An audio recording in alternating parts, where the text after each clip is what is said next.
Hello student, good morning. I am Benfal Maurya. Today we discuss about conclusion of Mendel's monohybrid class and test class, back class, etc. In previous classes we discuss about what is observation of Mendel monohybrid class, but today we discuss conclusion of monohybrid class. By observation of Mendel monohybrid class, we conclude that following statement which provide general rule of monohybrid class। आज हम Mendel के monohybrid class का conclusion देखेंगे। उन्होंने क्या निकाला था अपने मोनोहाइब्रिड क्लास का कंक्लूजन। तो यहाँ पे हम लिख सकते हैं conclusion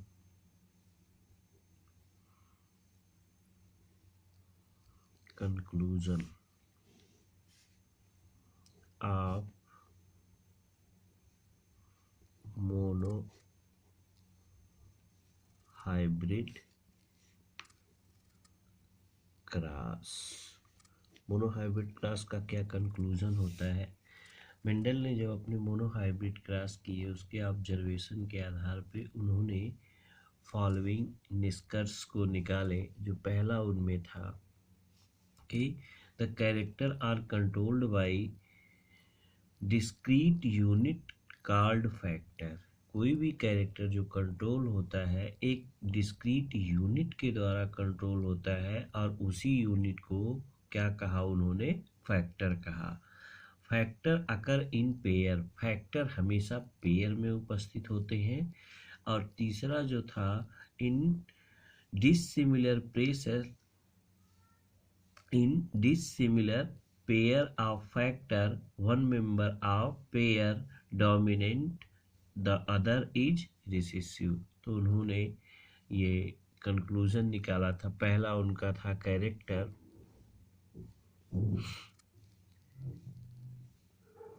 character are controlled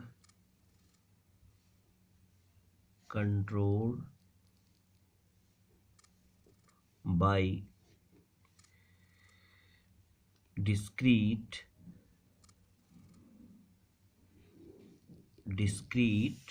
units called factor. ठीक है।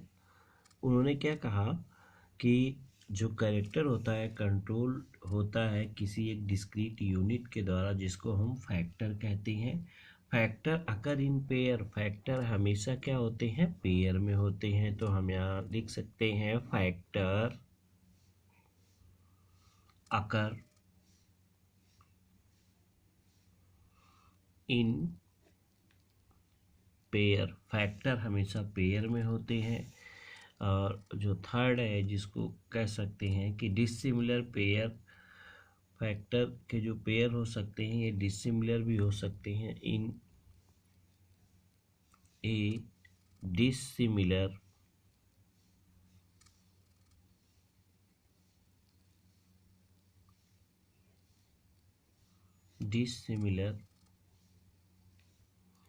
Pair of factor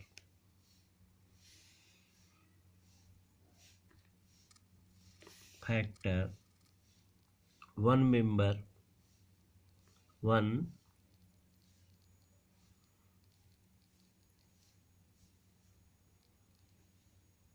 member of the pair,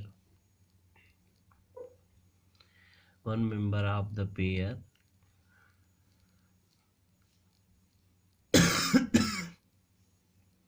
dominant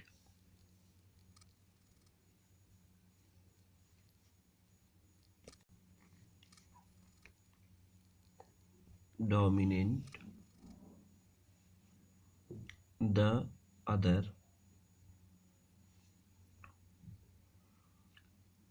recessive. यानी जो पेयर के अगर फैक्टर हैं तो अगर उनमें वन में डिसिमिलर पेयर के फैक्टर हैं तो उसमें जो एक फैक्टर होगा वो डोमिनेंट होगा और दूसरा क्या होगा, रिसेसिव होगा। और जो इनका तीसरा कंक्लूजन निकला था लास्ट वाला, जिसको हम first second third fourth conclusion में उन्होंने देखा कि during gamete formation, during gamete formation, during gamete formation the factor of a pair, the factor of a pair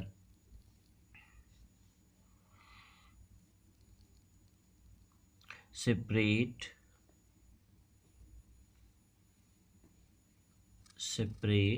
so that, इसलिए each gene या each gamete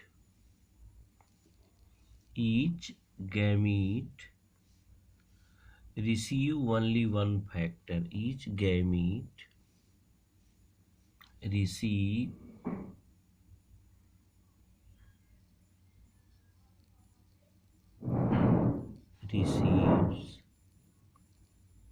only one factor।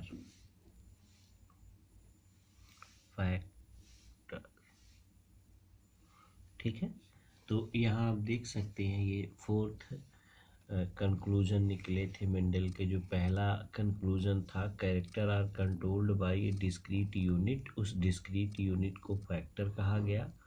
Factor always occur in pair, if factor are dissimilar pair of factors one member, उस pair में एक member factor का जो होगा वो dominant होगा और दूसरा जो होगा वो रिसेसिव होगा। और गैमीट फॉर्मेशन के समय फैक्टर का जो पेयर होता है वो सेपरेट हो जाता है, इसलिए हमें कह सकते हैं सो दैट ईच गैमीट, इसलिए हर गैमीट में केवल एक ही फैक्टर क्या होते हैं, रिसीव होते हैं, केवल एक ही फैक्टर पाए जाते हैं। इनके जो फर्स्ट सेकेंड और थर्ड, इन तीनों कंक्लूजन के आधार पर, जैसे अगर हम बात कर लें, जो पहला है जिसमें कि कोई भी कैरेक्टर किसी डिस्क्रीट यूनिट फैक्टर के द्वारा कंट्रोल होता है, एक दूसरा फैक्टर हमेशा पेयर में पाए जाते हैं। डिसिमिलर फैक्टर्स होते हैं तो उसमें से एक डोमिनेंट और दूसरा रिसेसिव होता है। इन तीनों कंक्लूजन के आधार पर उन्होंने एक रूल दिया जिसको कहा law of dominance, law of dominance. जबकि उनका ये चौथा कंक्लूजन था, जो चौथा वाला है, during gamete formation the factor of a pair separate so that each gamete receive only one factor. इसके द्वारा उन्होंने लॉ ऑफ सेग्रीगेशन को फार्मूलेट किया, law of segregation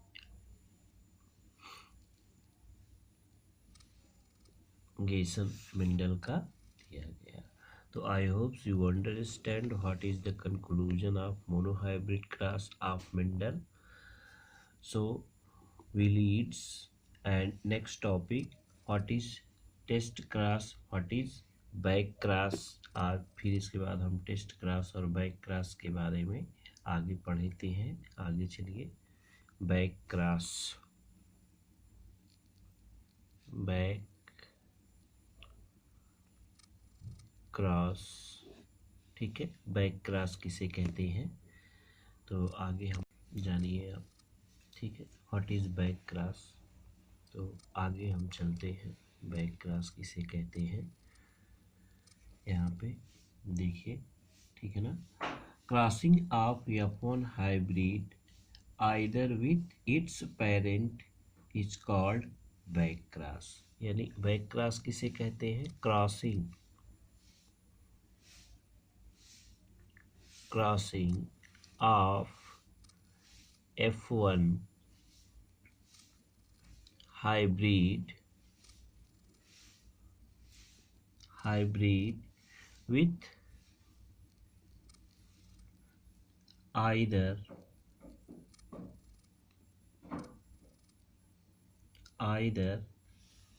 of its parent is called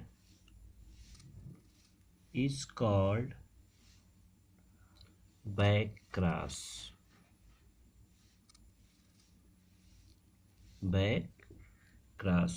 यानी F1 जनरेशन यानी F1 crossing of F1 generation के जो hybrid होते हैं उनका क्रॉस हम उसके पेरेंट के द्वारा, वह पेरेंट चाहे डोमिनेंट हो चाहे रिसेसिव हो, दोनों के साथ अगर करवाते हैं तो वो कहलाता है बैक क्रॉस। और there are two type of back cross. There are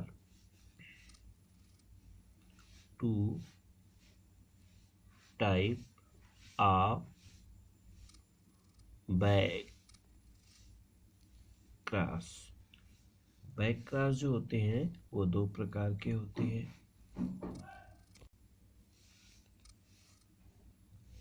first को कहते हैं out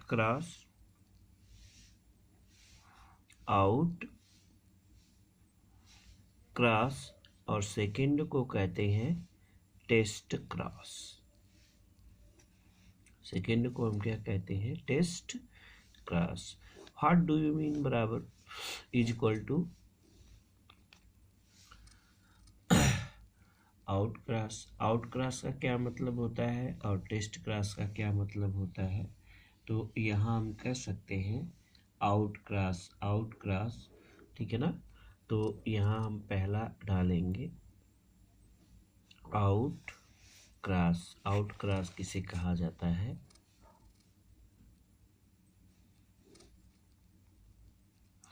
If F1 hybrid crossed with dominant parent, if F1 hybrid crossed with dominant parent, यदि यहाँ हम लिख सकते हैं if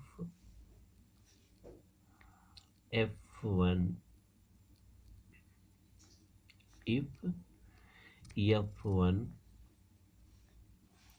hybrid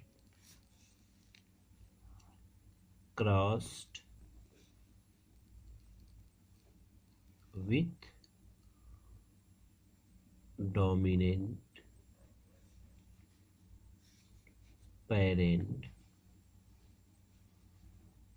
parent called out cross. यहाँ पर इसका मतलब ये हुआ कि जब F1 हाइब्रिड के प्राप्त सभी को अगर हम केवल डोमिनेंट पेरेंट से करवाते हैं तो उसको हम आउट क्रॉस कहते हैं, लेकिन जब F1 हाइब्रिड का क्रॉस हम रिसेसिव पेरेंट से करवाते हैं तो उसको टेस्ट क्रॉस कहा जाता है। नेक्स्ट है आपका टेस्ट क्रॉस। लाइक दैट यहाँ हम देख सकते हैं एग्जाम्पल के तौर पे। तो यहाँ पर जैसे बैक आउट क्रॉस में हम देख सकते हैं कि ये कैपिटल टी है, ठीक है ना, और इसका ये है कैपिटल टी स्मॉल टी। तो ये F1 हाइब्रिड है और ये क्या है आपका डोमिनेंट पेरेंट,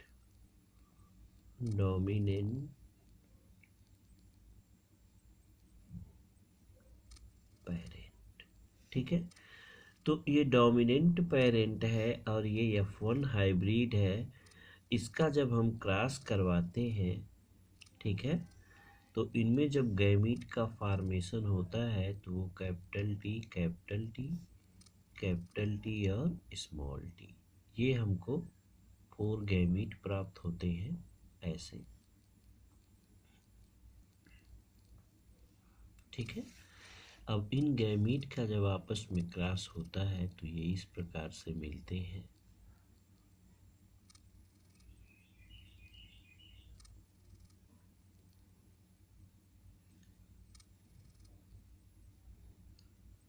यहाँ पे आपका हो जाएगा कैपिटल टी और फिर इसके बाद ये हो जाएगा कैपिटल टी स्मॉल टी, ये हो जाएगा कैपिटल टी और ये हो जाएगा फिर कैपिटल टी स्मॉल टी। तो यहाँ पर जो हम देखते हैं कि बैक क्रॉस या आउट क्रॉस का जो रेशियो है, यहाँ पे सभी टाल तो मिले लेकिन सबका रेशियो क्या है, 1 का है। यानी अगर हम कह लें तो ये 2 हो गए क्या, कैपिटल टी 2 इंडिविजुअल्स, ये 2 हो गए, और कैपिटल टी स्मॉल टी ये भी कितने हो गए, 2 हो गए। तो 2 2 हमें कह सकते हैं। तो ये आउट क्रॉस का जो रेशियो होता है, रेशियो, ठीक है, इसका 1:1 का रेशियो हो जाएगा। इसको हम कहेंगे आउट क्रॉस। नेक्स्ट है आपका test cross. Test next topic क्या है, टेस्ट क्रॉस। टेस्ट क्रॉस किसे कहते हैं, ठीक है ना। यहाँ देखिए, if F1 hybrid crossed with only recessive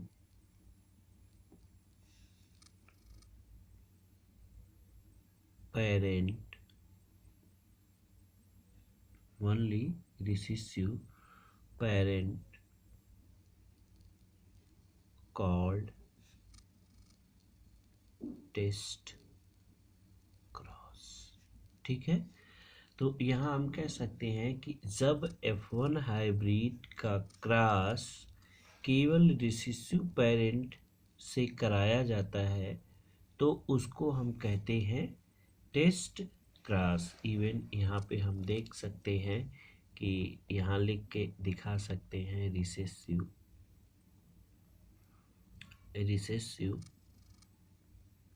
parent. तो मोनो हाइब्रिड क्लास में रिसेसिव पेरेंट यही था स्मॉल टी, और स्मॉल टी ये रिसेसिव पेरेंट था, और इसका क्लास हम F1 हाइब्रिड